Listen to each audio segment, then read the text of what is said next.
Let's try now. Let's open up OBS to see if things are happening. It looks like things are happening. Yeah. Were you still hearing Zerg music this whole time? Because that means that I forgot to unmute us and we haven't said anything at all. I don't hear anything, period, Anything, on the stream. period, on the stream. I don't see a reason for that. I'm definitely showing audio as being outputted by OBS, so hopefully 45 seconds from when I did stuff, then... Alright, if you did stuff, then you're good. Or should be good. But I definitely was checking it. Alright, I appreciate the heads up. Wish I would have noticed that just a little bit sooner, but that's okay. Yeah. Tassadar and Anubarak. Tassadar, I don't think they've played a ton of. They've played him 3 games, and Anubarak is their 3rd most played tanky boy, so definitely a lot of target bans coming out from both sides on this draft. Both teams kind of getting what they want from the stuff that wasn't banned out. Yeah, that does seem true. Your audio is fixed. I have just verified it. Alrighty. So, yeah, anything we think we need to recap from the first, I don't know, 70% of that draft? Yeah, you know what? Everything that was banned was a target banned, and Yavapai like to play weird stuff. Good. That about sums it up. Yeah, that really does. That sums it up more than just about anything else. So, seems good. Worth pointing out, as it always is, we have portrait synergy on both sides. We have the full-on John Cena on the left for Yavapai, and we've got a full suite of Carbot portraits on the side of WeThePepegas. So, ooh, I like the Carbots. I was wondering what the synergy was, but... I like when teams do a synergy that isn't just all 5 of the same thing. Yeah, like what was it? I know one of the teams had like 4 divas and then... or 4 baby divas and a big diva or something like that. That was too calculated to throw, actually. We ran all divas of different varieties. Nice. But we have spawning on the left-hand side in the blue trunks. They are Yavapai County Municipal Youth Chess and Swim Team 3 Revenge of Yavapai. That'll be the only time I say it unless they happen to win the series. Spawning on the left-hand side with Andrade playing the Anubarak, Blue Space Hat playing Greymane, or Luna is playing Anduin, Shank B9 playing the Tassadar, and in the top lane we have Mega Milk playing the Deathwing. And on the right side of the map, in the red trunks, we do have WeThePepegas with a 100% easier name to say. We've got Battle Hill on ETC, Luchamite on Hanzo, the Downs on Orphea, Chelsea on Thrall, and Afreya on Ana. Checking out the level 1s, we've got Block Party coming up from the ETC. Which, does that give block charges or time with block? It's block charges. I believe it's block charges. Yes. Although I think it does, yeah, for 8 seconds. So you do get 2 stacks for up to 8 seconds. We got Deathwing going into the kind of melee build, and has already been in the top lane. Thrall is just now going there to match up with him. Hanzo is the Redemption Hanzo. Orphea is E-build, which is a little bit less common, but not by a significant margin. And Tassadar has gone Q-Quest, which is not particularly uncommon either. No, I think Q for Tassadar and the Psy Storm on W are pretty much split 50-50 down the middle. Yes. For pick rate. I think that in games where you can make it work, the Q-Quest has a higher win rate, but you can't always make it work. That is a true fact. Both teams looking at taking a camp. Yavapai are taking their safe camp, and WeThePepegas are taking the middle camp. And it looks like Yavapai are not in a position to rotate down and try and contest this. I'm really glad I updated my Aliobs, because now it has Deathwing's Cataclysm timer for his ultimate already ticking. Oh, I have not done that. I wish I would have now. Yeah, it's that's pretty helpful. So, shout out to Aliobs. Yeah, we'll definitely make sure to get that done for the next cast. Both teams are just making sure they can continue to pick up on the XP. We do have an invade now coming out from Yavapai, getting the Burrow Charge, missing on the Ana, but getting the Impale on the Downs, who is able to get away with that Shadow Waltz. Blue Space Hat is a little bit low, Andre's a little bit low as well, and the Disengage with the Force Wall. That Force Wall is actually pretty big, because it kept the Downs' Q reset from hitting, or just keeping him out of range. So that was actually a big deal, because Anubarak ran out of spell armor and could have been chased down by the Orphea. So very nice Force Wall right there. Yep. We did have a Nubrak fullback, but he's not particularly necessary at every phase in the early game, so having him go back now and keeping that tap available is a strong play from them.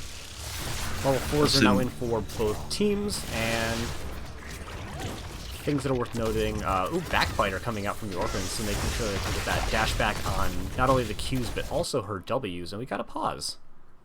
I didn't see anyone disconnect, so I'm not entirely sure what that's about. Having some kind of technical difficulties. Ektar, I genuinely couldn't have told you that Backbiter was a talent.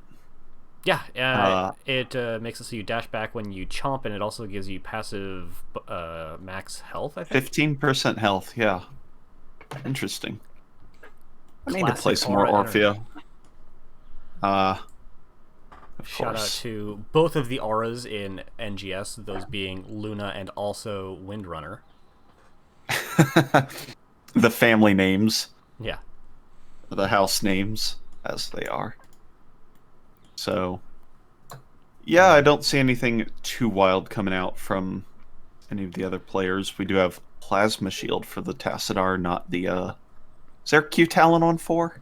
There is, but it is not popular. It is the movement speed on cast and bonus movement speed on hit for Q. The Electric Fence is actually much more popular. Electric Fence, yeah.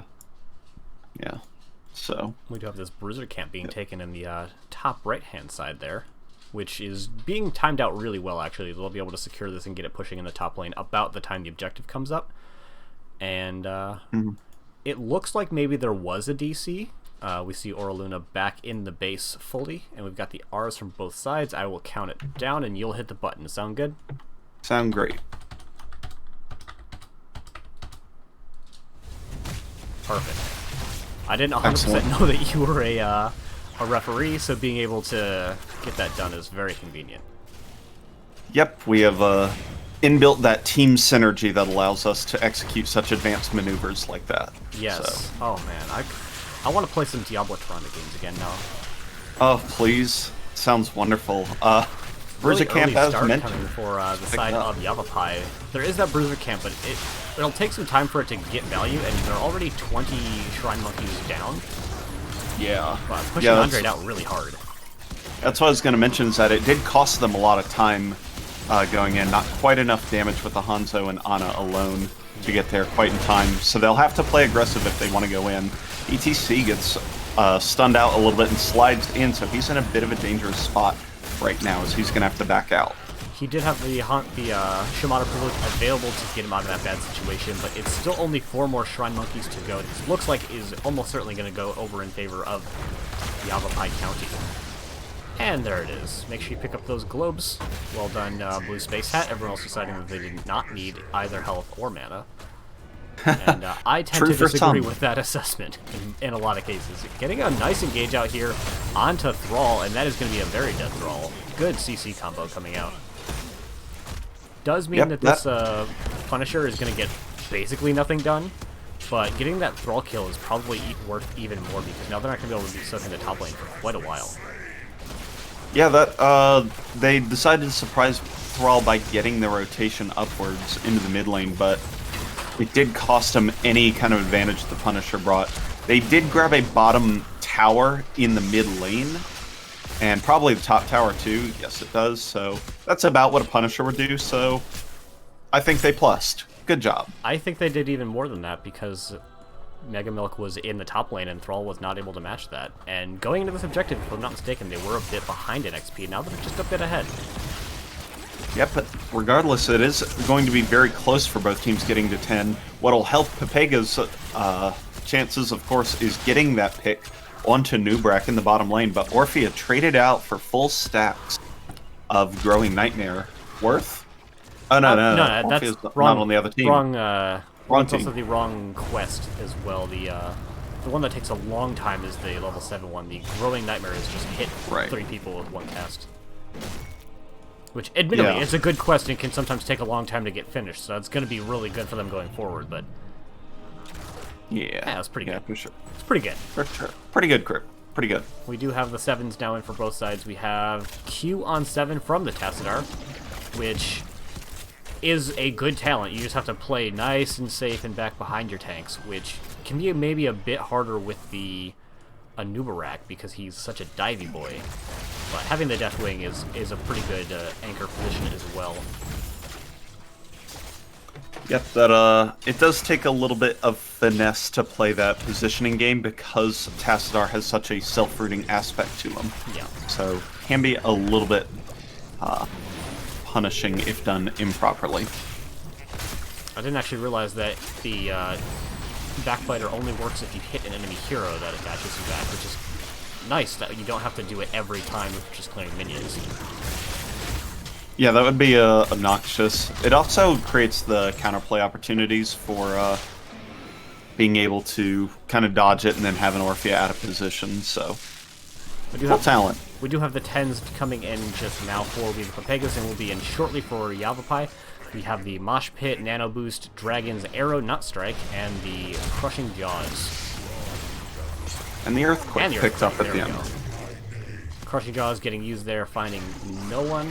Unfortunately for them, we do have the Go for the Throat Cataclysm upgrade, which is not Burn Beneath My Shadow. It is Burn Beneath My Shadow. I forget the 21 then. Cocoon, and we're still holding for Anduin and Tassadar. I would be rather surprised if we saw... Actually, you know what? I could see either from both of those heroes coming out, because with the Earthquake, it's already difficult for them to run away, but they...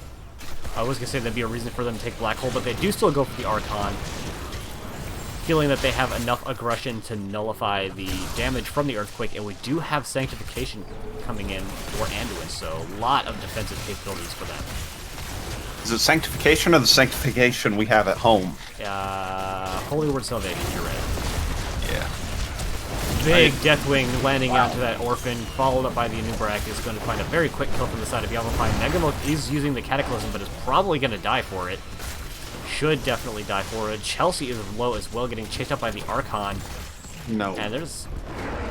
Megamilk is still getting chased down, and there we go.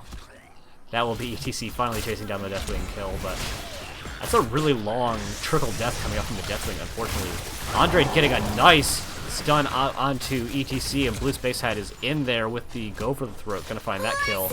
And we've got Thrall Cocoon as well, and Anubarak looking to follow up his own stun. Actually gets it with a Force Wall. Really nice follow-on CC coming out from Shank B9. Thank you, Dax, for surprising with your Twitch Prime. I really appreciate it. And thank you for the follow as well, Orluna. I've always wanted to say this, but you have a lot of options with Twitch Prime, so thanks for choosing Ektar. Thanks for the plug there, Ace. We do have the second objective going over in favor of Yavapai. Deathwing is already split out into the top lane, and Andre's going to back out. They're very low on the mana. And the Punisher actually going really far into the lane to kill minions before going into the building, which I think works in favor of Yavapai. ETC does get the stun, which only finds maybe a Q-stack as follow-up, but not much else. And without the tank, it's going to be hard for them to push in here. Shank B could just get slid upon and burst pretty hard, but it looks like that doesn't appear to be on WeThePepegas' mind right now. No, I wish I could see the cooldown on the Punisher's jump if I clicked on it in spectator mode. Deathwing actually going to fly in with the Burn Beneath My Shadow and the Orphea kill. There will be a Cataclysm reset available, so another pickoff for Yavapai does leave them up level 13 and a player as the Punisher goes down. They're also invading on their opponent's Bruiser camp, which I don't think that WeThePepegas should actually try to do anything about other than identify. Chelsea looking in there, just trying to get a little bit of safe poke damage. Lucha Might is in a rough spot, but he does have the Shimada privilege off cooldown, so he could be able to just hop on out of there if necessary, but that is going to be a successful camp invade going over in favor of Yavapai. I want to inform any new viewers who have not watched Ace and Ektar casting podcast. We have a lot of terminology for random stuff. Shimada privilege in this case is Hanzo's natural agility talent trait that allows him to jump over walls because he has the privilege to escape. Also refers to cyber agility from Genji because they are the Shimadas. Or dash. Yeah. Yep, that is the call out for both of them. Yeah, I managed not to call Holy Word Salvation cinematography, but that'll probably happen later when it happens. Yeah, we have a lot of terminology. I appreciate you for bringing that up. We do have the camp getting taken in the bottom by the side of Yavapai. It looks like this has been sniffed out from WeThePepegas, but they're going to have to go pretty quick if they want to try and make something happen here. The Chastise comes out and misses on ETC, and we have the Invasion coming out. Deathwing, I think, is in the sky right now. Big combo coming out from WeThePepegas. The Holy Word Salvation is going to keep everybody relatively healthy. Megamilk is deep in the back line. Archon's going to get a bunch of slows. We've got 2 kills already going down, and Megamilk is going to secure a 3rd. Hanzo's able to get out of there, and somewhat luckily for WeThePepegas, Thrall was never there to begin with. So they're going to be able to at least continue to soak during this aggressive push in the bot lane coming out from Yavapai. I like the play from WeThePepegas there. They actually took a nice fight. Deathwing was unable to land, at least at the start of that. But the CC overlap was real with the mosh pit. The mosh came out with the jaws and the arrow, and then the salvation came out afterwards, keeping the whole team alive and healthy. And that pretty much shut down that wombo combo. So if they can split up their CC just a little bit more, interrupt the salvation, they might be able to pull off some of these wombo combos that should snowball them into teamfight wins. Right. And it's a little bit subtle, but it's worth noting that at the start of that, they just backed out because Deathwing probably couldn't have landed quite that early. So they just pulled away, let the opponents take the camp, and then when Deathwing was able to land is when they re-engaged. Camps are not worth all that much if they're not pushing during an objective or they're just left alone on the map. So just letting your opponents do that so you can get a better fight position is really powerful.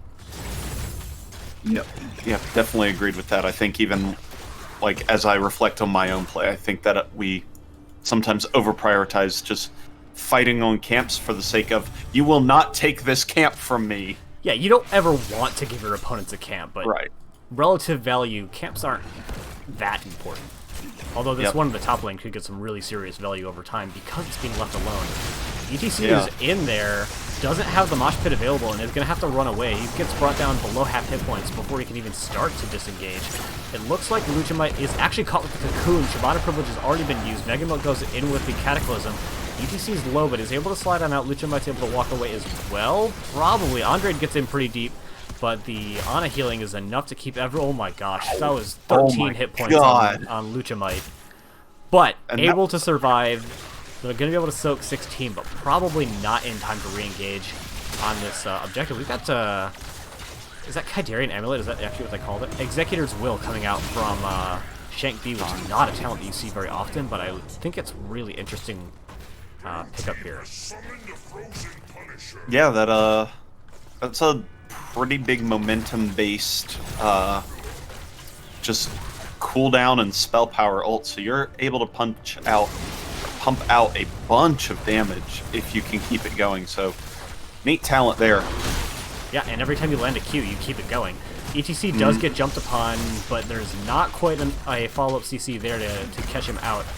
Punisher is getting brought down pretty low, but Thrall's not here, so even if they're able to take a good defense, it's going to be hard for them to take this 4 versus 5 without a Punisher. The Downs gets jumped down by John Cena. Megamilk gets in there with the Cataclysm, chasing down Orphan.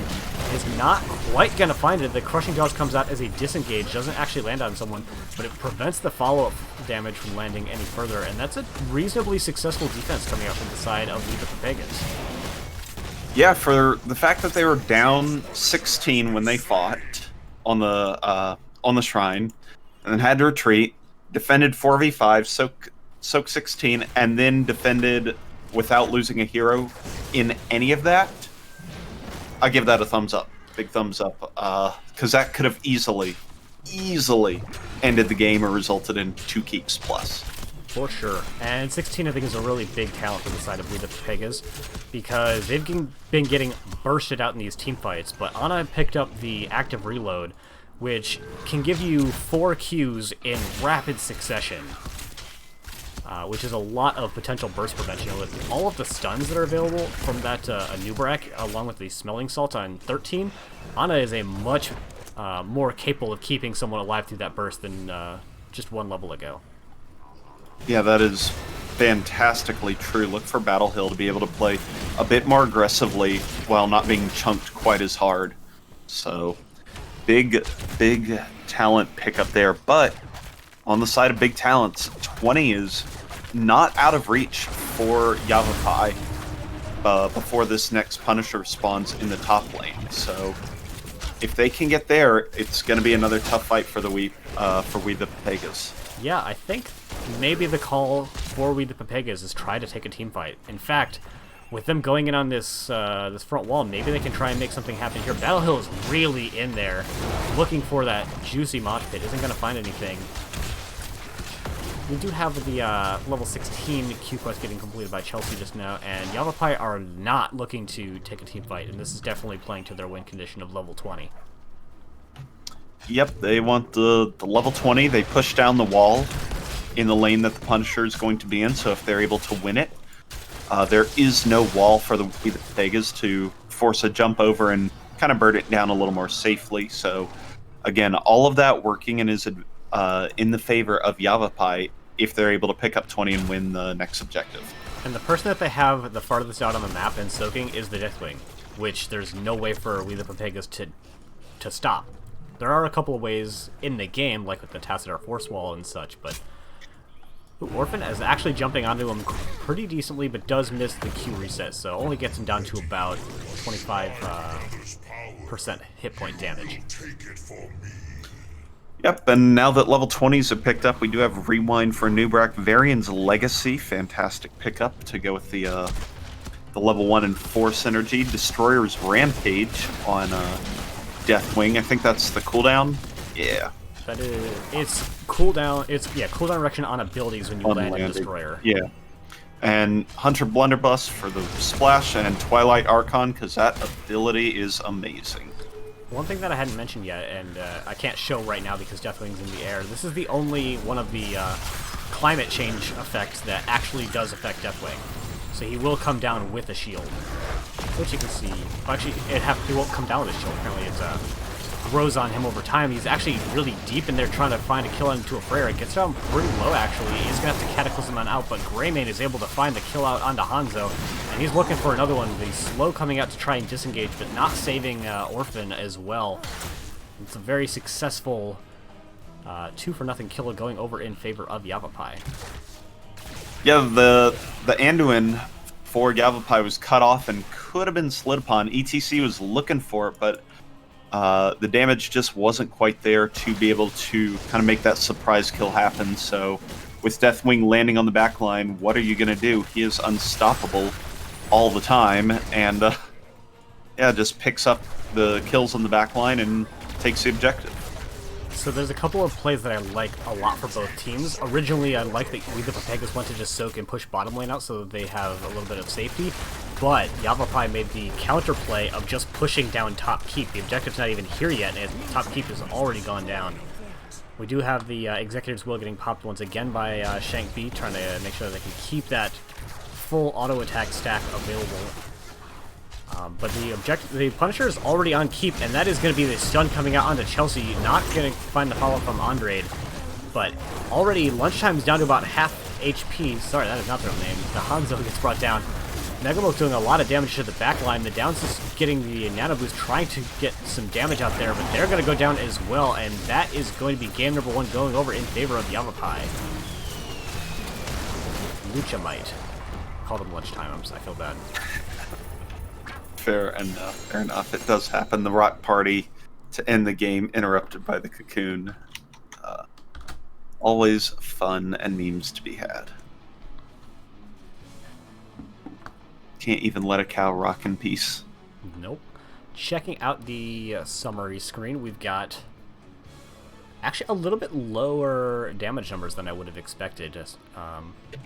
It's definitely a respectable amount of damage and healing coming out, but considering the game effectively made it to 20 for both teams, no one's really jumped out in front and really asserted dominance with either hero damage or healing, I feel like. Yeah, I'd agree with that. I think Deathwing having the highest damage in the lobby, though, is pretty telling, because Tassadar and Greymane can both punch out a lot of damage, but especially Tassadar. So big props to Megamilk for soaking a bunch. And you can see that in the XP stat, and also just bringing the hurt when it needs to. And yeah, the Deathwing was really impactful in that game. Very little of what WeThePepegas had dealt with Deathwing, and definitely was just kind of landing in the backline with impunity. Yeah, that was definitely a big factor, was being able to just land anywhere and use that as their engage. And that's pretty powerful, so we'll have to see how we the Papegas are going to respond to that or change their tactics up a little bit. All right, we have our game number 2 already, with We the Pepegas opting for map pick. They've taken us to Volskaya. They sure have. Would you mind dropping a lobby link in the NGS chat channel, please? Oh, of course. Let me just tab through. Oh, they're already in the lobby. Oh, no. Nope, they're joining us. We've got one of the captains already, so we win. But yeah, We the Pepegas opting for map pick going into game number 2, taking us to Volskaya Foundry. So, did they pick last map too? They chose the map. They did not have choice of map pick. That's fair enough. So they go Shrines, didn't work out, so they'll go to Volskaya. It's a similar-ish map, lots of scuffling, but not necessarily just not the same map overall, but thematically similar. And it's another snow map. I feel like we have one too many people here. No, we're good. Oh, but portraits are different. Why are they different? I think... Do people need to be swapped? What is this? Almost certainly they do.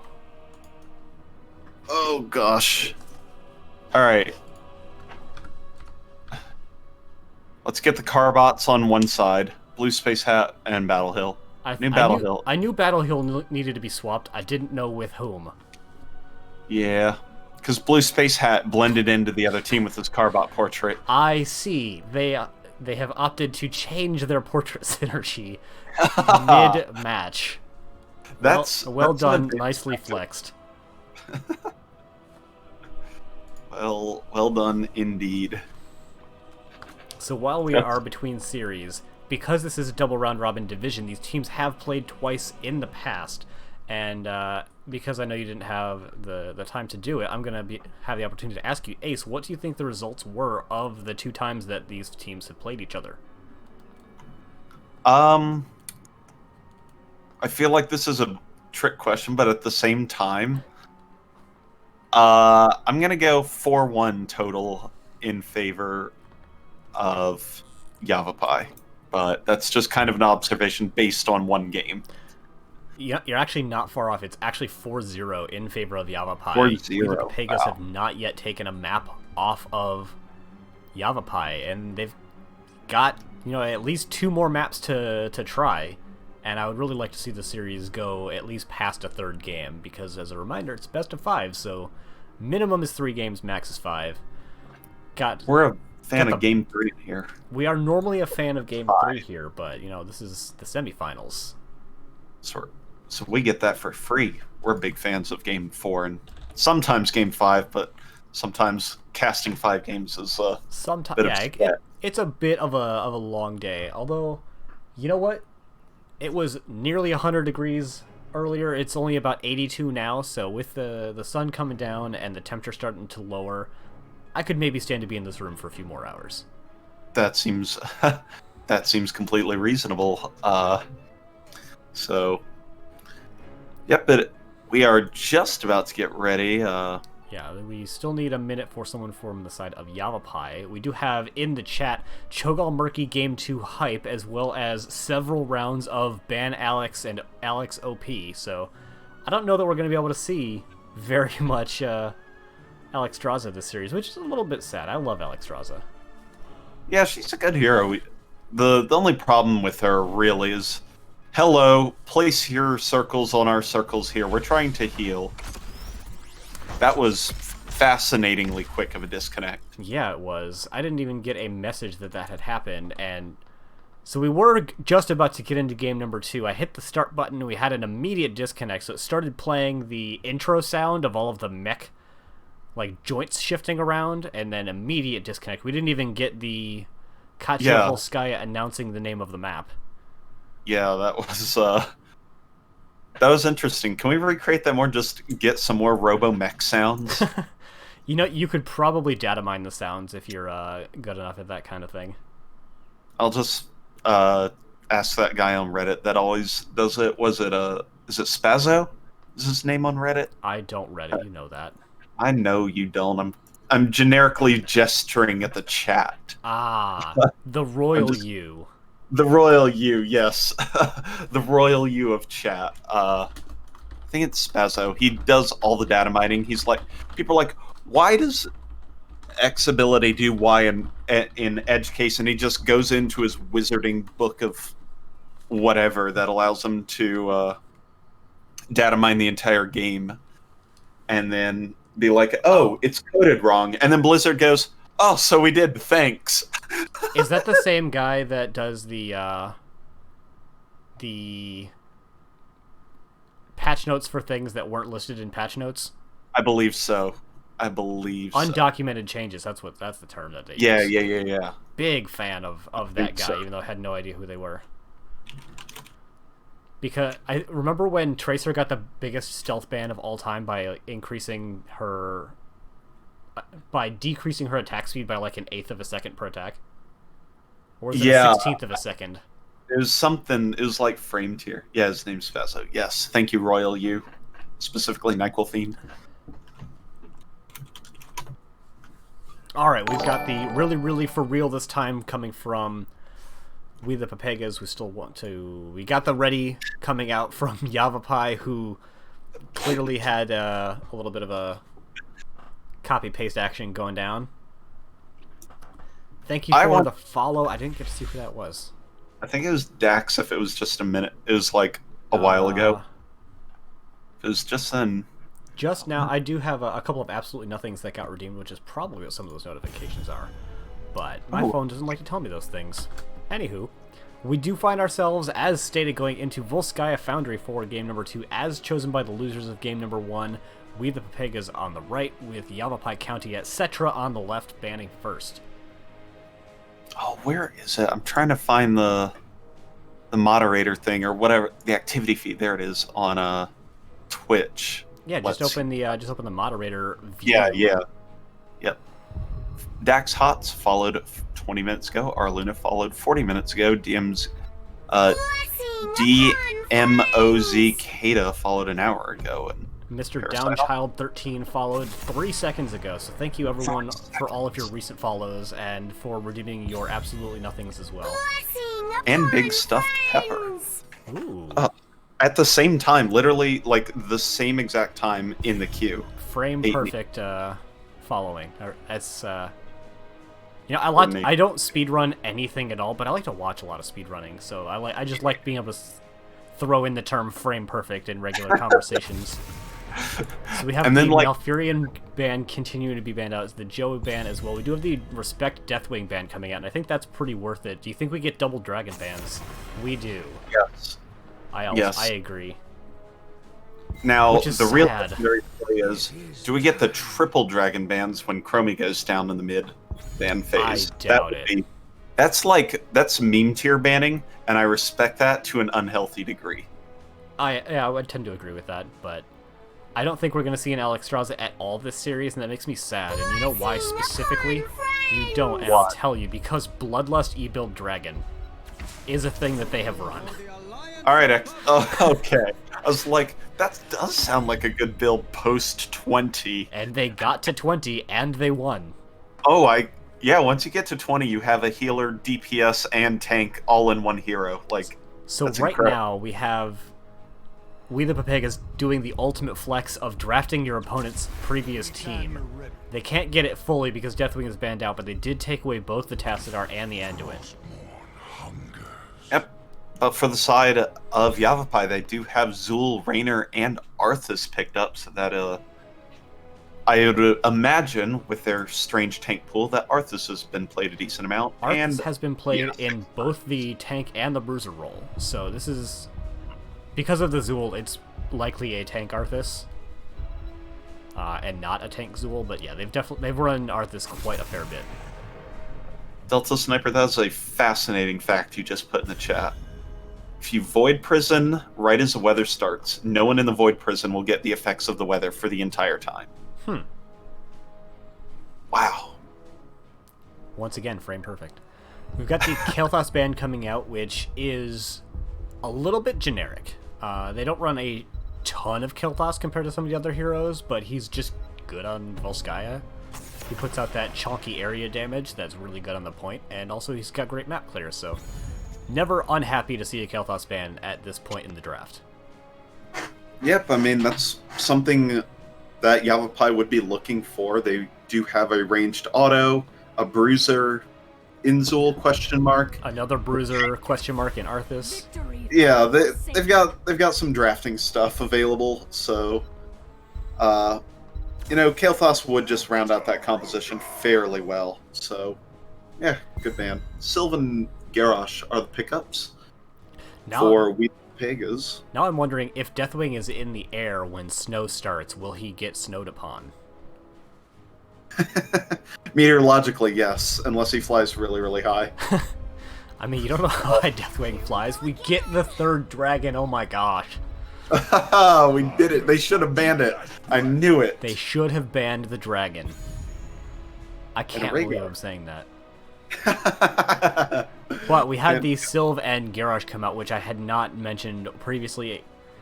I don't think that WeThePepegas have run very much Garrosh, so a bit of an unknown pick coming out from them, and Sylvanas is just a fantastic hero that I think is good in almost every team comp on every map, except for maybe First Hollow a bit. Yeah, I think she's even better on this map because the objective has no tangible benefit to getting ahead by a little bit. Like, the only thing you get is maybe like down one recontest, so you just show up late to an objective and just push down a wall while the whole thing is starting up. Like, most teams will rotate into the point as the objective starts. You want to be there, gain first control. But on Volskaya, that's not as important, and I think Sylvanas, with some really smart macro play, could make a huge impact. Yeah, and we had the draft run out with Artanis, who is going to be their bruiser, and he's not the strongest bruiser in the world, but I think he'll do decently into Zool, and also he has very good camp clear if he does go into that amateur amateur opponents. Yeah, like the heroic team. And yeah, amateur opponent and seasoned marksman, or as we were gonna say, amateur marksman and seasoned opponents. I too like to season my opponents because I'm a Brightwing main. Oh, agree. We have spawning on the left-hand side in the blue, they are Yavapai, etc., with Shank B playing the only remaining dragon in the game, Megamilk playing the Zool, Auraluna playing Rhaegar, Andrade playing the Arthas in blue space, Hat playing Jim Raynor. And on the right side of the map, in the red trunks, we do have WeThePepegas. The Pepegas include a Freya on Anduin, Luchimite on Sylvanas, Battle Hill on Garrosh, the Downs on Tassadar, and Chelsea on Artanis. So we have Yavapai immediately going into the bot lane to try and sniff out any Sylvanas cheese, but little do they know that Sylvanas hadn't even left the Hall of the Storms when the game started. So they're just going to do their own Sylvanas cheese. Andrade taking a little bit of damage, or Luna as well, trying to force down that that bottom tower and try to get some good value out of it. But the Down's looking to get some value with that Force Wall, and that is going to be Jimmy taking a ton of damage, getting rooted and dying. So hashtag not worth. No, it is a little-known fact, but killing 80% of a wall grants no experience, so unfortunately that does not trade up properly. So small advantage early on goes over to Yavapai, and look for them to do a double soak with Zool in this mid-top while everybody else pushes bottom. Yeah, so we do not have any seasoned opponents this match, Ace. We have Ace parry. We have reactive parry. Yeah, interesting. And Ace in the hole. Huh. Well, there you go. The appropriate response. We do have both teams picking up their camps right now. Ace in the hole is still a really good talent. It's fallen less in favor of Exterminator, even though Exterminator did just get banned recently. Yeah, both are still really good talents. Reactive Parry is an odd choice. That is not one that you see taken almost ever, even when they are a lot of auto attackers. Yeah, I tend to agree with you just because, you know, again, it's not a talent we see all that often. Ooh, Andre, it's thrown in just a little bit. It takes about half the health in tower damage, essentially. So, good little damage there. The Downs and Battle Hill, though, take a lot of damage from that Chromie, who is going, once again, the first time quest, and then goes for Time Troubles on level 2. Yeah, so at the moment we have a bit of a strange rotation coming out for the side of WeThePepegas, with Chelsea swapping between mid-top. Sometimes we had Sylvanas rotate up to mid before, and they're just making sure that they hit all of the lanes all of the time, but they're not doing it maybe quite as cleanly as WeThePepegas, because really it's all on Zool to just soak and everyone else to just push. Yeah, that's definitely the easier comp to execute. Is Zool blades go whoosh whoosh, and there goes your soak bar. Like, it's pretty easy to do that, whereas having the Artanis and the Sylvanas rotations and all that stuff to kind of counteract it and gain advantage is much more complex to do. Dax saying that Artanis Blind is a good counter to Bloodlust. I only partially agree, because the blind lasts about half as long as Bloodlust does. So you can still get some pretty nice value out of Bloodlust, even if your opponents take Suppression Pulse. It's pretty good, but I don't know that Bloodlust gets countered by it, per se. Yeah, it's definitely more of a soft counter, if you want to use that StarCraft terminology. It is good against, but is not necessarily, like, going to just shut it down. Yeah. We do have the Electric Fence coming out this time, so not opting to go with the extra survivability in the shield on level 4, but is able to more readily lock people down, getting some decent value out of it. It does get jumped over by Aura Luna, and the Downs is getting brought down pretty low, and he's not going to be able to get saved there. I don't know if Anduin's pull is down, but that is going to be the first kill for the side of Yavapai onto that Tassadar. Yep, so now, after 56%, Yavapai is going to take control of the point, going to build it up. Remember that the objective does channel up at 2% per second, so if you can do the quick maths and figure out if you can recontest, it can help you make those kind of decisions. But death timers are short, just fight again. More esports. Esports is pretty good, and both teams actually have their camp available. Artanis is heading there now, but... Oh, actually, Tassadar steps up kind of all by himself and gets punished in a very big way for it. Anduin does get caught by that time trap, but is just able to walk on out. And yeah, because of that Tassadar death, that should be pretty much uncontested first objective going over in favor of Yavapai. Yeah, I wonder if Yavapai is going to invade the turret camp now that they know WeThePepegas are there. They have opted not to, and instead are marching directly towards top well, where everybody loves to go set up for their next objective, because Blizzard, I just want you to make the map have random spawn points, because yeah, it just needs to happen. It's a little on the predictable side on what happens after every objective. Yeah, it's definitely a little slow in that regard, and they do get the entirety of the front wall here, so that's pretty good for them. It's a little bit above average from what you expect. They also get most of the mid wall, maybe get it with this explosion there. They do. They get both walls and the top. Oh, that was the tower, the turret in the top lane. That was that random blip. Yeah, pretty successful overall first objective going over in favor of Yavapai. Yeah, I definitely agree with that. We'll make adjustments No, not a whole lot to be said. It does get them level 10, although not significantly far ahead that they're going to be able to do a whole lot with it. They do have Army of the Dead, Bloodlust, Poison over Hyperion, Slowing Sands. All very reasonable overall. Megalith does get caught by the Artanis and gets thrown over into the wall where Freya and Luchamite are waiting, and Megalith gets brought down to very low, but is going to be able to get out of there, and that looks like a both engage and disengage Bloodlust as Luchamite gets chased down, is barely able to avoid the Howling Blast. No kills coming out for either side quite yet. Both teams going to look to regain their hit points. But I think slight advantage in favor of WeThePepegas from that. They spent one fewer ults than their opponent, and they're all relatively long cooldown ones. I mean, Yavapai picked up the support camp. That's pretty good. That's pretty good. So, yeah, I guess you're right. It's probably in favor of Yavapai. Because they probably don't need the ults before they come back up again. Not fight for 50 seconds. There's nothing forcing them to do anything until Bloodlust comes back up. Objective's not out for at least 30 seconds. I wasn't particularly watching the timer, but even if it pops up now, Bloodlust is essentially there. Yeah. We do have camps getting picked up by both teams, and is going to be already getting started to be cleared by Garrosh, but Zool is starting to do some pretty good work in the bottom lane, is going to finish out that tower, and they're looking to invade actually very quickly as this camp just comes up. And it doesn't look like WeThePepegas are in a position to try and deal with this camp in any way. Gets a little tiny bit of damage out there with the electric fence, but that's really about all that they can do right now is just clear the lane, because they don't really have the same level of wave clear machine that we find on the side of Yavapai.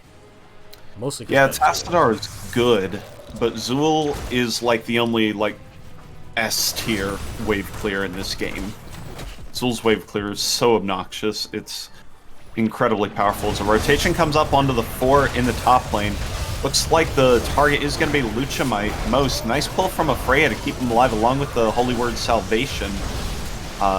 But top lane still being pushed down. Andre is a little bit low on the Arthas, but Army of the Dead will keep him alive, and they do get top fort for that. That's an expensive top fort at the cost of 4 ults. I know, but their opponents spent about as many ults, so it's not really that bad of a trade for Yavapai. In fact, I would say that it's maybe even good for WeThePepegas. Obviously, they didn't want to lose their fort there, but with the way that teamfight started as a 5 versus 3, popping Bloodlust immediately and no one dying is really well disengaged for the side of WeThePepegas. But the Zool pressure is just starting to get really difficult for them to deal with. Chelsea, again, going into that reactive parry, doesn't have fantastic wave clear to try and counter what Zool's doing. Yeah, that is very true. Level 13's about to be picked up for WeThePepegas. They'll get him off that Zool kill, that's for sure. Nice taunt combination from Battle Hill and team to make that one work. And now they're going to be able to take a 4v4 with level 13 on the point. Artanis will be here soon, trademark, but if they want anything now, they're going to have to fight even. Yeah, and it doesn't look like they want to fight even, although Andre getting thrown out there might be in position for Chelsea to get a swap, does choose the wrong direction. Bloodlust comes up and gets popped right now. We have the suppression pulse available, but opting not to use it quite yet. There we go. Battle Hill's able to walk away and gets inside the cinematography. It gets interrupted, so only a little bit of healing comes out, and not quite finding the swap there. Zool is coming back in, and it looks like there's a slight advantage in favor of Yavapai in overall health bars. Yeah, tend to agree. Ults, one advantage for Yavapai. Battle Hill gets a throw onto Andre exactly where he wants to be. This is a dangerous thing to do. Battle Hill goes ahead, gets pulled out, but Tassadar goes down. Luchamite looks to be next as the penetrating round hits, and that Garrosh throw on an Arthas who wants to be in your backline, that's a tough one. Yeah, I think if they had a little bit more health on the Garrosh, where he could have stayed in and prevented the follow-up a little bit better, would have been maybe okay, but Garrosh was pretty low when he went in for that engagement onto Arthas, so he kind of got the throw, the taunt, and then just had to disengage. So good recognition by the side of Yavapai to know that although they did just get thrown in by Garrosh, they could just engage off of it. Yep, that is a thing that you can do both with Bloodlust and with Arthas. As I would say, as made popular in the NGS era by Regen Phoenix. Yeah, at least made known to me. Me as well, but there's a large part of that's due to because we cast together relatively frequently, so we saw it at the same time. We do have the bottom fort going down already, so already set up for the third objective. Howling Blast is going to miss the downs just barely, but there's still a bit of a rough spot. Andre getting thrown behind the wall, pops the Icebound Fortitude to try and survive, walks through the wall, get a bit of a weird interaction with Artanis, but is still going to find that kill out onto Arthas. lot of damage coming out from the poison over there, though. But we do have Yavapai still opting to back out here. They maybe could have poked around for a little while. They've got pretty good poke with the heroes that they have, but opting to not lose any more heroes is a very safe play for a team that's already up 3 buildings. Yeah, that's definitely a reasonable thing to do now that catapult pressure is going to be intermittent on pretty much every single lane for any near time being. Looking at items really quick, I think we've got 2 available for Yavapai, including a biotic emitter, and none currently available for WeThePepegas, although they do seem to be invading and trying to pick up their opponent's turret. And I see no reason that they can't do this. Zool's not going to be here. Arthas isn't here yet. They are here now. They're going to get a Howling Blast. Andre gets thrown in, but I think this is, again, where he wants to be. Bloodlust comes out and is going to find a kill onto Downs with the Bone Prison as well. They still have a couple seconds of Bloodlust, but there it goes, running out just now. So getting 1 kill for Bloodlust is pretty good, and trading away the item is definitely not worth it for the side of WeThePepegas. Yep, because they just get their camp counter-invaded with the kill picked up, and that trades out an advantage for Yavapai, as they're going to look to make a flank or just a camp pickup. They know they're there. They know it's 3, so I'm not... They do opt for the camp first. Chelsea's going to take a Bone Prison, but gets pulled over by Anduin. Battle Hill, skipped out on the workout today and ends up not throwing that far enough. Does get a taunt onto, I believe that's Jim Raynor, but that's not going to do a whole lot with the follow-up provided. Jim, though, is the lowest now, takes a dagger and takes just a Rhaegar heal and a biotic emitter to save. Downs, oh my, okay. He goes down, rip. Just barely goes down there. Really unfortunate. WeThePepegas got so close to killing a couple of different people there, just not quite able to secure the kill on anyone. And Yavapai are continuing to push into the top lane. They still have some ghouls here for the Arthas extra damage as well. Blue Space Hat taking the damage from that keep. He's just going to stand there and continue to take the damage. I think he should probably back up just a little bit. There you go. But that is going to be top keep going down. I apologize, I'm dropping some frames right now. But really well engaged, and importantly also disengaged for the side of Yavapai County. Chromie did pick up the Pierce on her level 18, which is definitely the expected talent here. Yep, we do have, it's not the build I take, but there's nothing past level 5 that I would argue is out of the normal. It's just every talent I don't pick normally other than Piercing Sands. Although Gnome Speed Ahead is great, but I do like Timeout for the comp, so... Yeah, that's such a good talent. There's a lot of good Chromie talents overall. Can't go wrong too much. So we're getting to the point in the game where I don't know that WeThePepegas have the opportunity to get 20. Yes. I think that their best call right now is to try and find Yavapai and take a fight, and Yavapai needs to not let that happen, and they're doing a very good job of it. They see their opponents on the map, and they're just going to be anywhere else until they hit 20. Yep, that is exactly what they're going to do. They might even be able to push in here with... They don't have Sylvanas, but they do have Bloodlust. If they want to just rabble down this heat, they can absolutely do that. They're their 20s now. They did not go into upgraded Rabble, going instead for the Storm Shield. Yep. There goes the Wailing Arrow out, silencing 2 and forcing out the Storm Shield. But the keep is picked up. Yavapai's mission was successful, and now WeThePepegas have vacated point. Yeah, really smart plays coming up from Yavapai County. They're just putting their opponents into these impossible situations where they can't respond to everything, but they need to respond to everything.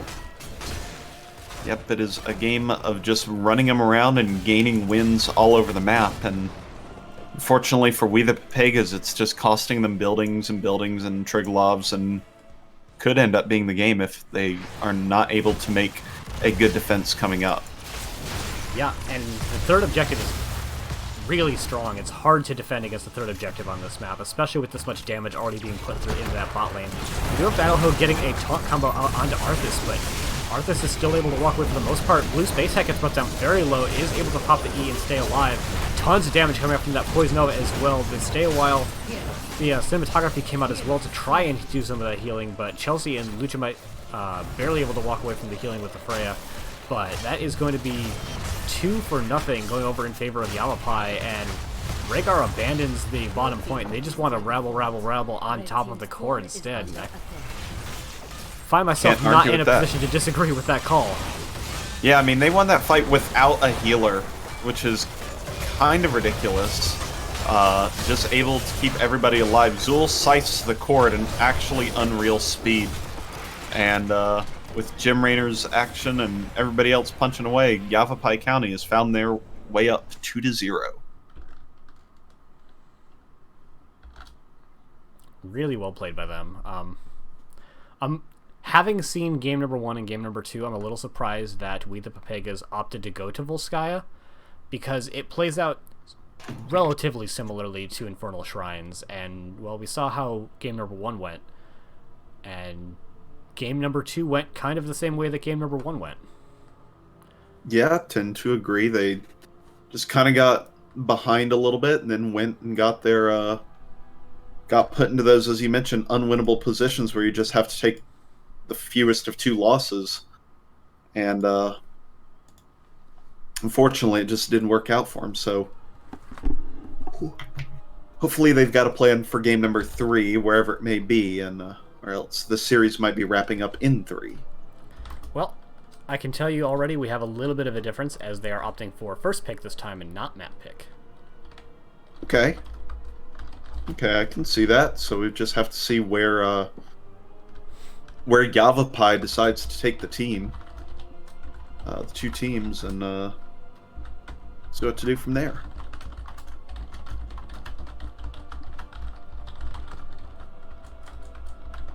If you have that summary screen up, Chromie pumped out the damage that game, 63k. Yeah, she definitely over did. 44. So. Although the healing numbers were very in favor of the side of WeThePepegas, but that's kind of what you expect in a Bloodlust comp. Yeah, accurate. Accurate. There's also just a lot of damage that was getting chunked out when you do have Chromie Poke and Rainer. But that is a good amount of healing put out for just how there wasn't a ton of fighting through the whole thing, so yeah. Alright, so you are in the position of Yavapai and you have map pick again. Where do you think you end up? Tomb. Yeah, hard agree.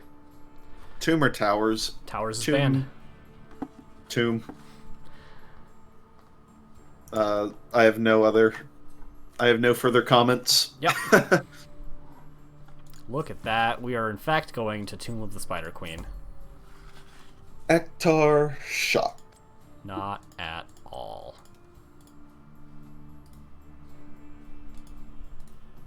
So now what? What do you ban from here as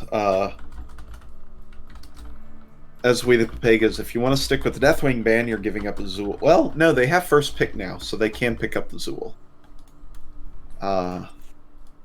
So maybe their bans aren't quite as messy as I was kind of thinking about, but they still seem committed to banning the Arthas, or the Alex Straza rather. Yes. If they're committed to that, then they've got one free ban. They might ban Deathwing again, and then they get first pick. So, yeah. And honestly, this isn't really an Alex Straza map in my opinion, so maybe they do let it go through this game. Yeah. You could see it happening. I think this is going to be one of those spicy games from Yavapai where they go like a bunch of healer and a bunch of whatever. Let's actually see if I still have Stats of the Storm open and find out where they did weird stuff. Alright, so they had a Cho'Gall game and a Murky game, which I'm now finding out was the same game. On Infernal Shrines.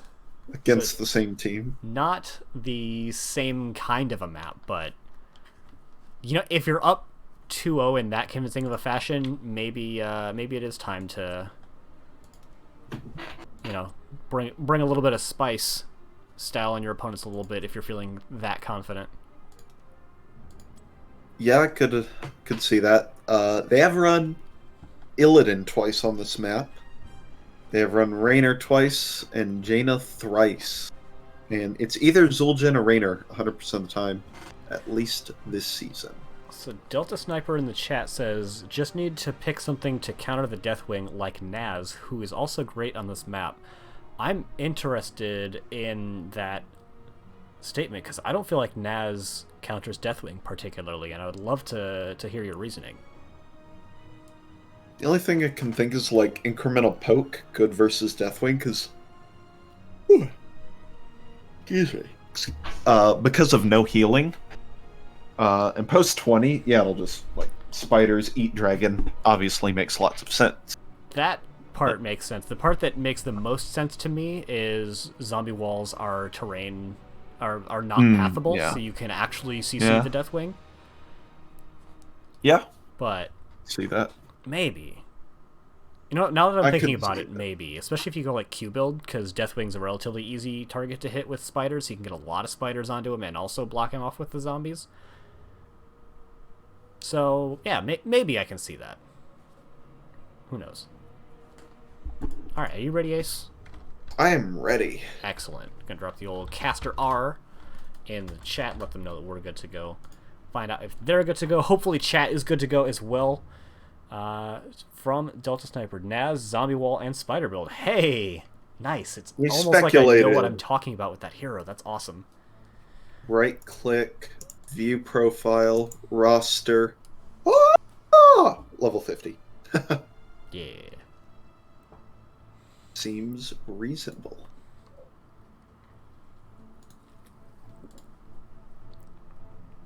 Alright, we've got readies from the Pepegas, and we've got the Control V coming out from Yavapai as well, so we're going to get Game 3 started in 4 seconds after pushing the Start Game button, because Indie Company.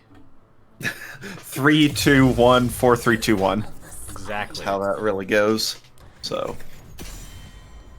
Alright, Tomb of the Spider Queen. I would still love to see Tassadar on this map, but especially an E on one Tassadar, because it's so much rotating and so much need for wave clear that you really want that extra mana coming back.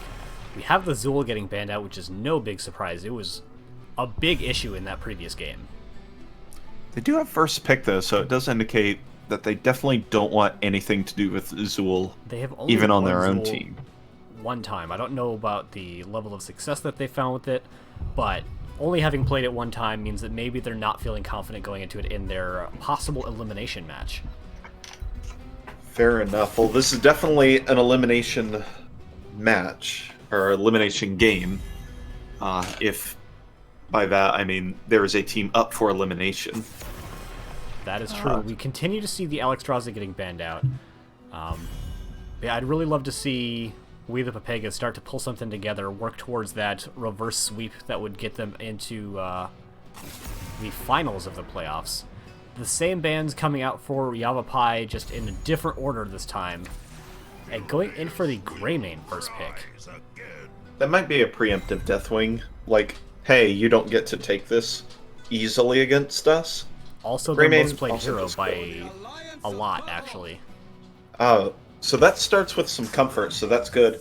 Curse a Bullet into Diablo, good ultimate, so we'll have to see the legendary Diablo from Yavapai County. Yeah, it's the first time that they've run him in this series, but they've run him quite a bit in other games. Other matches, rather. Wow. Actually taking their own Deathwing and taking the Arthas from them as well. I always like using your drafts as additional bans. And the Arthas and Deathwing were both problems for them in previous matches, or previous games, so I like this draft already coming up for the side of WeThePepegas. Look at me. I am your composition now. I think this should be a Rhaegar ban. It's a Jaina ban. I don't know if WeThePepegas runs a Rhaegar, but Greymane and Arthas, I don't want receiving a Bloodlust, frankly. Just play Rhaegar here then. Bloodlust Anduin. It's fine. I mean, Diablo can get the Diabolic Momentum, which is a good reason to have extra attack speed, but Anduin gets some benefit, but not a lot. Diablo gets some benefit, not a lot. They're not really building a Bloodlust comp. They really need to shift into it here if that's their plan. Leoric and Raynor can do that. That's enough reason to run Bloodlust, but it means that their opponents have the opportunity to do it. Leo's obviously great against the Deathwing. Raynor is just kind of a great hero. Yeah. And both teams like him a lot. Mega Milk is their Illidan player. I wonder if this could be a last pick Illidan. I would pick Illidan with, like, the last hero pick on planet Earth into this comp. Oh my god, I would never pick Illidan into this. That is shut down. What they've picked, Yavapai's picked like a standard 4-man, so my indications that they're trying to do something spicy here. But the long time to wait makes me think it might have just gotten sniffed out. Yeah, this is a very beefy team coming up for the side of WeThePepegas. My only concern is that they don't have great ways to get to the opponents, and admittedly, Diablo wants to get in there, so Diablo's gonna have to play pretty defensively, because yeah, he gets a Shadow Charge, but then he gets a stun and a root and a stun and a Cursed Bullet and damage and death. Yeah, that sounds about accurate. There is a lot of saying no to that Diablo. Looking at the history, it seems like Yavapai has only picked Phoenix once, and they lost with it. So I'm wondering if that was their, oh no, we need a backup pick right now. I think it's a good pick in theory, because neither team has great ways to get to the other outside of specifically the Diablo Shadow Charge. So if Phoenix and Raynor can just stay at that just beyond engage range that you have with the Arthas or the Uther, then I think it could go really well for them. If Arthas or Uther gets in range of anyone on the side of Yavapai spawning on the left-hand side in the blue trunks, then I'm worried for them. With Shank B playing the Phoenix, Mega Milk playing the Leoric, Aura Luna on Mandu, and Blue Space Hat is playing Jim Raynor, and Andre is playing Diablo. Smoothest transition I've ever heard in my life. On the right side of the map, in the red chunks, we do have WeThePepegas with a Freya on Downs on Arthas, Battle Hill on Deathwing, Chelsea on the Uther, and Luchmite on the Greymine. They do Greymine? What? Greymane. I said Greymine. They do bring up a good point. There is no dragon on the side of Yavapai, which has been, kind of one of their win cons in both of the previous two games. Just like Hearthstone Battlegrounds, dragons win games. Dragons are pretty good, but they're no Murlocs and they're no RNG Rits. RNG Rits, is that what it's going with? I like it. I don't. I wish I'd never made that joke, but I can't take it back, and now it's saved on Twitch for all eternity. Or until, 14 days expire. And then you have to move it to YouTube because it's required for the NGS casting platform. Uther is their offlaner. Just want to point that out. Yes. I was gonna maybe mention that because Chelsea has been playing the offlaners this game. Does opt into the Hammer of the Lightbringer, which is the typical offlaner build for Uther, so I like it. Battle Hill's going to take a bunch of damage here, as a rotation was there to at least apply some pain. Yeah, both of these teams have a lot of ability to kill the other one.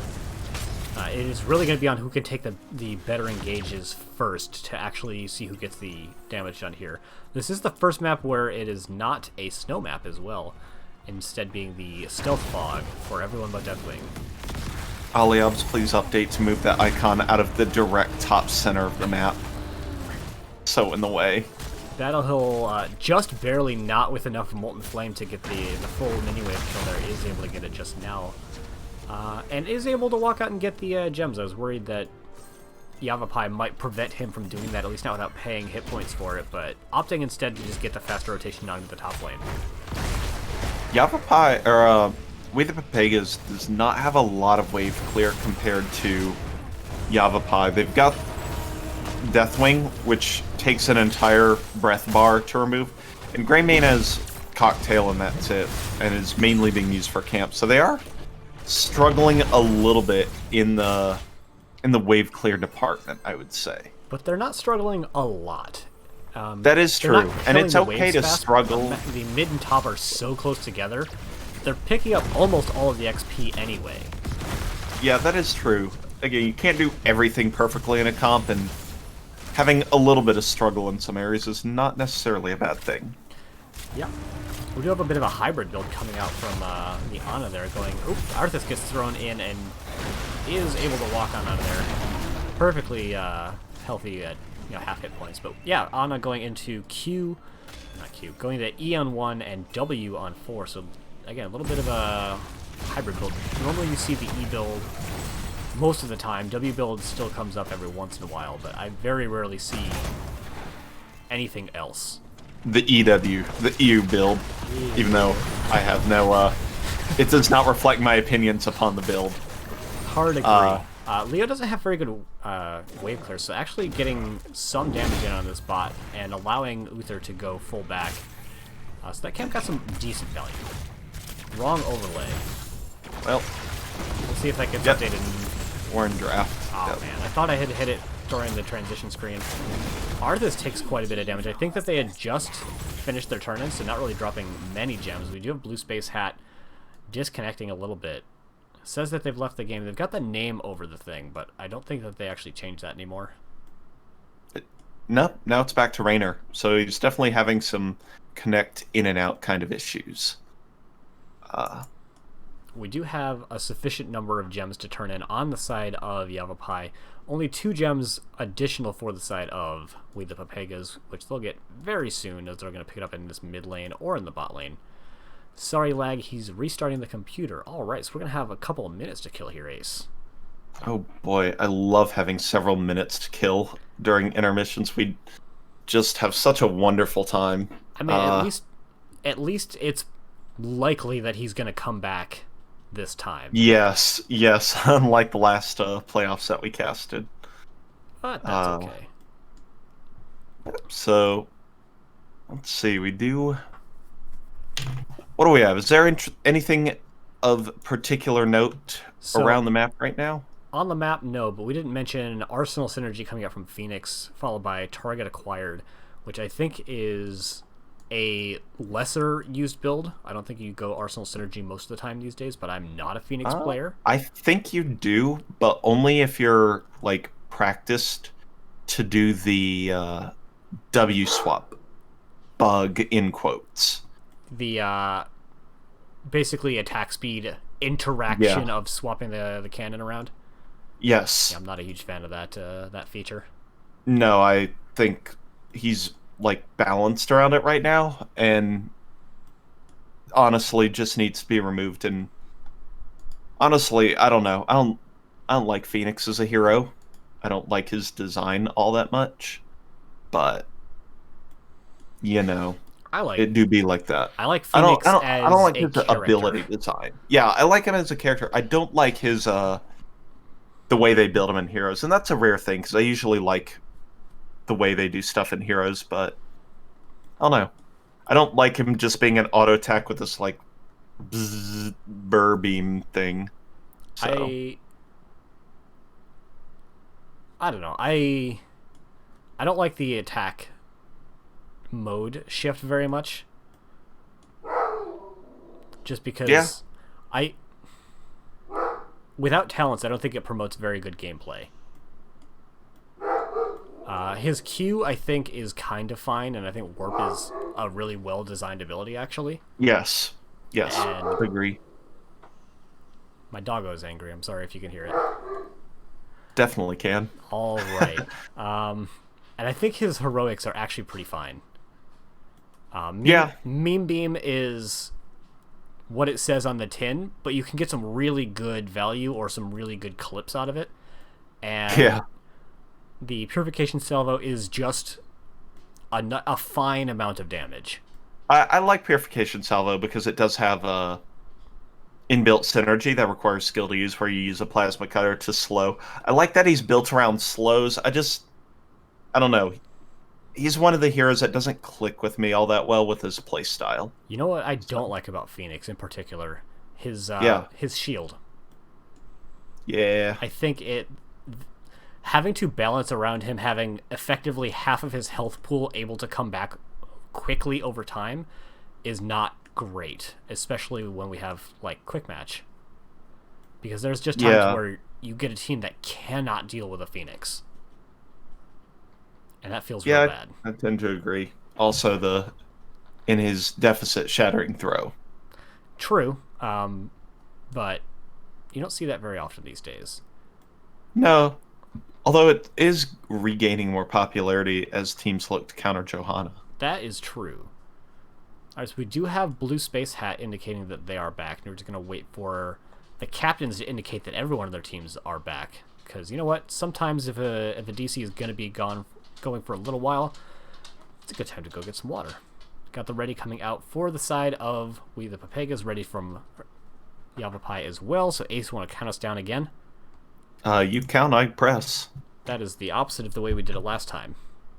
That is exactly how it. All right. They have requested you count it down, and I will press.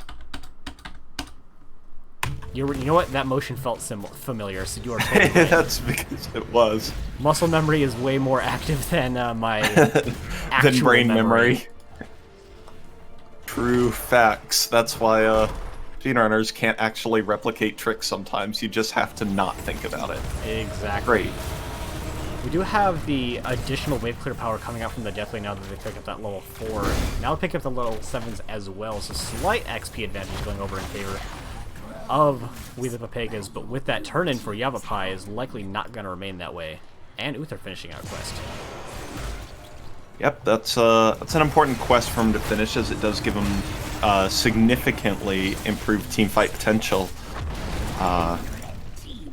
with the battle momentum on the hammers, which is kind of amazing. Yeah. A lot of wave clear abilities already getting used in the top lane, and Battle Hill in particular using a lot of that energy, so not having the wave clear as soon as the objective comes down. The downs gets thrown backwards by Diablo, but he's able to walk away. Does get chonked out by the spider a little bit, but not a whole heck of a lot. Bottom lane is being cleared out by Uther, who does not clear particularly fast, especially when he's getting harangued by a Leoric. Yeah. That's going to be a tough one. You can almost consider that as not having a hero down there to defend with. So good sleep dart, and going to keep Andre and Arluna in position. No damage actually comes out on him, but it stops them from aggressing for just a little bit. Battle Hill does clean out mid lane. They do still lose the entirety of the wall there. They lost the wall in top lane and in bot lane, plus the well in bot lane. So a very successful first turn-in so far coming up for the side of Yavapai. Yep, but WeThePepegas are making an issue. The downs slowing a lot of the team. Luchmite bringing a lot of damage. Space Hat has to tap after that, and Andre took a bunch of damage as well. So, yeah, just a good attempt at it, but we did have the bottom fort fall as well, so an even more impressive first turn-in coming up for the side of Yavapai. So we're going to need to... Members of WeThePepegas are going to have to do a lot of damage to actually try and get the parry on there. The downs gets thrown in by Diablo. It is trying to walk away. Blue Space Hat making an issue of it. Andre gets brought down pretty low as well, but he's both teams able to walk away. But overall, more damage taken and less of an ability to come back from that damage on the side of WeThePepegas. Yeah, Freya did a good job with the double sleep dart, the biotic grenade, and the heal darts to keep the downs alive there on the Arthas. So we're getting 20 nice job gems there. turned in the bot lane, but that is too shy of actually getting the turn in. And I think that actually WeThePepegas want to not turn in until they have 10s. If they turn in immediately, their opponents have 10s and they don't, and that's a pretty bad spot for them to be in. But it looks like both are going to get it about the same time. Yep, looks like just a tiny bit sooner for to WeThePepegas. Why did I totally blank on that one? Brain memory is tough. Andre taking a lot of damage from that Cursed Bullet, and that does give the opportunity for Deathwing to get the turn in, and we got level 10s on both sides. Yep, I don't see anything out of the standard, especially with what has been shown so far in this series, so that's pretty good. Battle Hill takes a bunch of damage. It's going to try and Cataclysm out, but does not happen.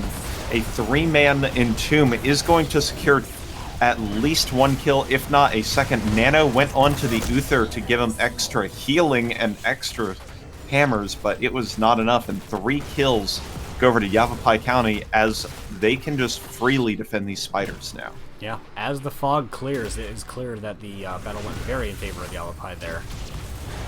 And basically this objective is going to get nothing done other than to push the lanes back out just a little bit, but Yavapai are going to have the opportunity now to push in, maybe take mid fort or top fort.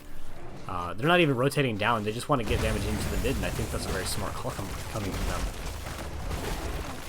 Yep, that's entirely reasonable to do. Blue Space Hat going to go ahead and part ways with this world again, so yeah, it's time for true podcast hours.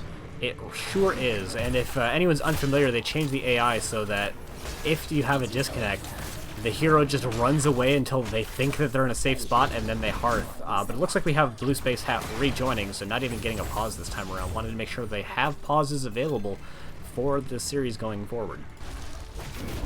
Yep, that's probably not a factor, but it could be if the series happens to run long. Yeah, so likely not the specific reasoning behind it, but you know what? Yeah. Something to talk He about. might have just been, like, a little bit robo in Discord, and, no, they didn't call it too major since there's nothing happening on the map particularly. Yep. Yavapai getting close to that level 13, still almost a full level away for WeThePepegas. And so they're just going to have to kind of play defense again. Their opponents take camp, they take a camp, and they just got to try and not let their opponents turn in, which is happening in a big way in bot lane right now. Cocktail is going to stop Mega Milk, but they still get the blue Webweaver turn in, and Luchamite takes about half their hit points in attempting to get that interrupt. Downs gets caught in a Entomb. Deathwing putting some damage out there, but the first kill goes out onto Arthas. Mega Milk actually getting chunked out really hard by the Cursed Bullet as well. Luchamite gets pretty low. Chelsea is able to disengage with the Swirly Hammers, but still a 1-for-0 in favor of Yavapai as their Webweavers are landing. Yeah, and that'll almost definitely secure them this middle fort here, even before the Webweavers show up in any impactful way. And we'll have to see if they want to push into mid continually, or if they want to rotate up top. Looks like for the moment they're looking to just push in mid, and this allows top to push by itself. As long as they don't get caught out here by a big Arthas root, and a Sleep Dart, and the Holy Word Salvation, doing a ton of value right there, keeping everybody alive and topped off. The Downs goes down. Battle Hill is able to get away with the Cataclysm. Top fort goes down from the Webweaver, and they're still able to push in mid here. That Holy Word Salvation was absolutely gigantic, as we've seen multiple times from Ara Luna this game. Doesn't do a whole lot. That was a real opposite of Cursed Bullet. Hit Phoenix, so it did almost no damage and was healed in 1 Q by Anduin for the opposite of the Diablo effect. Yep, and they got the entirety of mid keep. Bot keep is low enough that they can maybe engage upon it at a later point. They're running at top lane. The Downs gets caught out. 2-man Entomb followed by an Apocalypse is going to secure a double kill for Yavapai. 8-0 kills in this game number 3 as they look to crush down top keep as well. That would make this a very successful Webweaver phase, as they will have picked up all 3 keeps now before 11:30, and they turn eyes to the core as they get a charge onto Luchamite. Is not going to be followed up on too much. Actually, nice Chastise might... No, does not, but the core Broken Shields is now falling.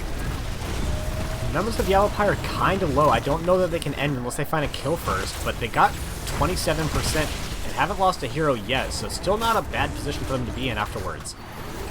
And with the lanes pushed out as far as they did, they actually got bottom keep during that as well, so all 3 keeps going down during that Webweaver phase, and 29% on the core, and allowing them to go up and take this boss.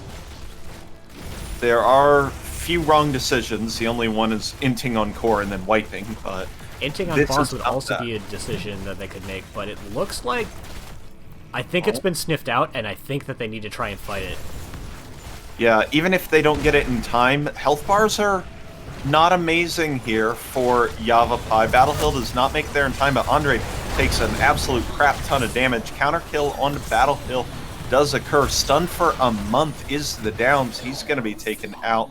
And with a boss and not quite a turn-in anymore, as gems were lost in that exchange, Yavapai does have the ability to walk on core here. Yeah, Diablo is killed, but that was just a Souls reset, so I don't know that they're going to be able to make this defense. I would love to see it happen, but I think this is going to be the end of our series in a 3-0 fashion in favor of Yavapai. Yeah, there is nothing here to burn a boss fast enough. A pot comes out, core goes down, and with that, Yavapai County advances to the the E finals. That's a cool little animation on the Deathwing there. No kidding. That was really baller.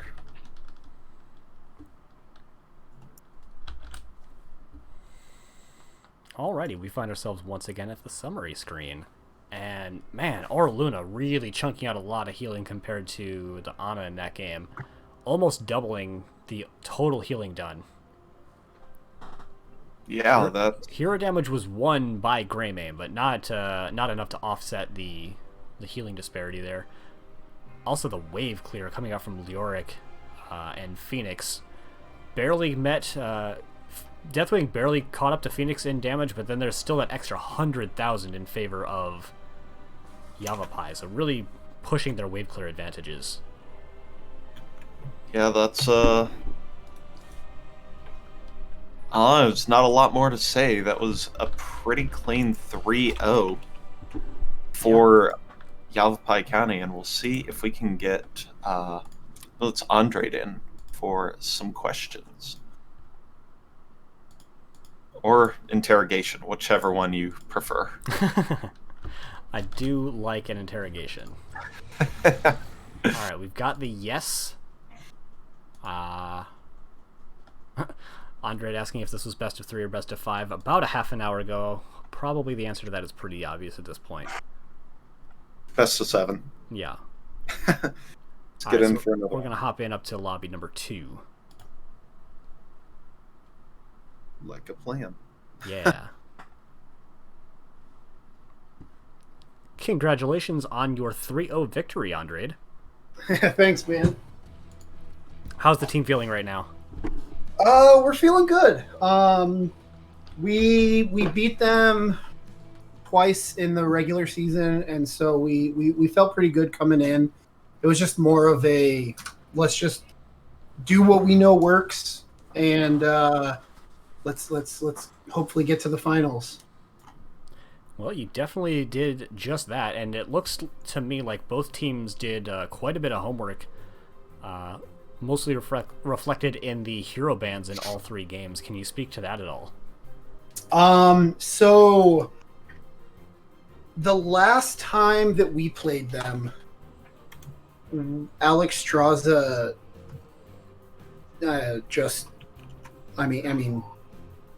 Alex won us the game. And it's the guy we have playing Alex Straza is really, really good on her, but he plays her in such a weird way that like you sort of have to ban her because the playstyle isn't what you're used to, and so that gave us a couple other like ways that we could exploit the fact that we knew that they were probably going to be banning it. But as far as their team, yeah, I was looking up some scouting earlier, and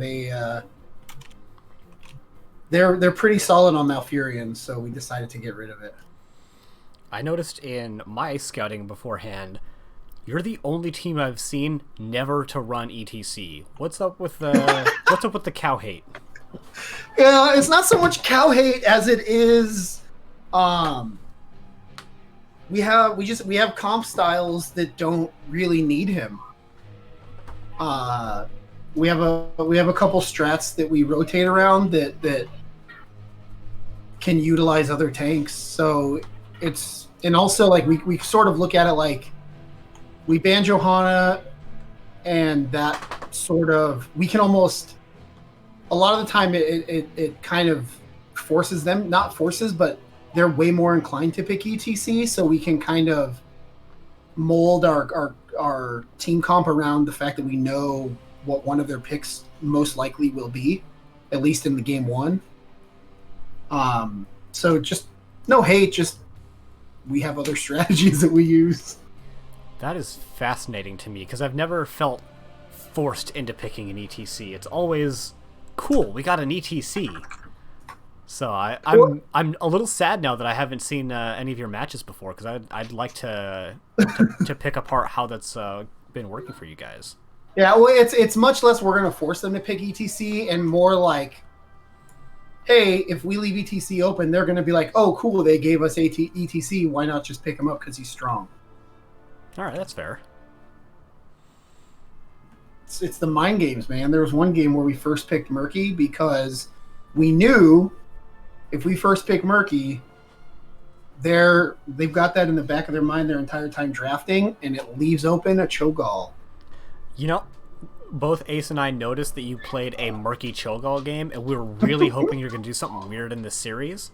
And outside of not playing ETC, I can't say that you really did anything weird. So we're congratulating you for winning. We're a little disappointed in the more or less standard way in which you did it. Yeah, don't worry. We got some more games coming up soon, so there will be shenanigans. You heard it here first, folks. Shenanigans in Division D finals. E. Sorry, Division E finals. You are Division correct. Epic. The excellent division. Yeah. So, yeah, looking forward. In all likelihood, you will end up playing up against one more fight in the Division E finals. Nothing against the baddest dudes. They could certainly come in and win on that, but how are you feeling going into the Division E finals? Honestly, we're feeling pretty good, I think. So, our season, I mentioned it before, but our season kind of started off really, really rocky. We lost our healer probably a week before the season started. And so, but we were able to get a friend of ours that we played with before, Aura Luna, on heals for us. But our first couple games were just not good, and we happened to play one more fight in those first 3 games that we just all lost. Like all of our 6 losses, I think, came from those first 3 rounds. And from then on, I don't think we've lost a map. So you have not lost a map since your last match against One More Fight. That is correct. Yeah, and so I mean, we're feeling okay. We're feeling pretty good. We're feeling like we've got some momentum. We feel like we're definitely different than the team that played One More Fight. Yeah, I have to agree with Orluna's point in chat. You wanted to do something weird in game number 3, but they kind of did a bit of a weird comp in that game number 3 going into the Arthas Deathwing Uther front line. Yeah. And if you don't mind my asking, what was being shown as your 5th pick before that came in? Because it took you a long time to actually lock in that last hero. We were thinking ended up being Phoenix. It ended up being Phoenix. It was gonna be a Zarya. We were thinking Shancy V9 wanted to play some Zarya, and so we had considered it and we thought about it. They were freaked out. Some of the other players on our team were freaked out about it.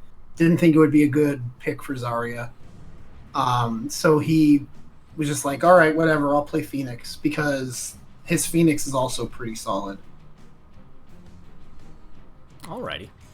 I definitely think Phoenix is probably the right call there. He can just stay away from that engage range that your opponent's drafted, whereas Zarya really, once she's in there, she's in there. Yeah, well, and that's his thinking was like, they have Arthas and Uther. Like once Arthas and Uther are in, they're in for the fight. So like, why not throw that back at them and just see if we can out-sustain it. But with Phoenix, I think it helped just be able to Phoenix and Rainer just dance around all of their melee, so it was hard for them to get in on us. Yeah, definitely tend to agree. Ace, you got anything?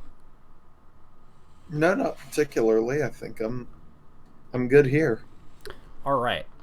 Then the next couple seconds are for you in chat, Oraluna. Anduin. If you use his W at the wall before the game starts, the projectile goes out, and normally he catches the projectile's return with his sword and then puts his sword away. If you W the wall at the start of the game, it kills the projectile, and so he just holds his sword out for the entire rest of the game if you don't die. You should do it in the future when you play Anduin. Educating NGS one cast at a time. Every time an Anduin is on my stream, I will mention it, usually during the post-game interview, if not during the game. Which actually ends up going to both teams, because I think you both ran Anduin. I get to educate 2 teams at the same time. So nice. Oh, that is some efficient teaching right there. But that is all I have in particular as well, so we're going to give it on to you for any shoutouts that you might have. Just shout out to the team. This is definitely the best we've done as a squad in the league. Shout out to Megu Milk for being able to soak 2 lanes fairly effortlessly and keep us up and with that level advantage. And shout out to the Fresh Vibes Cantina for always watching my games. All right. Well, thank you for coming by. Yeah, man. Thanks for having us. We'll see you guys all next week sometime. Yeah.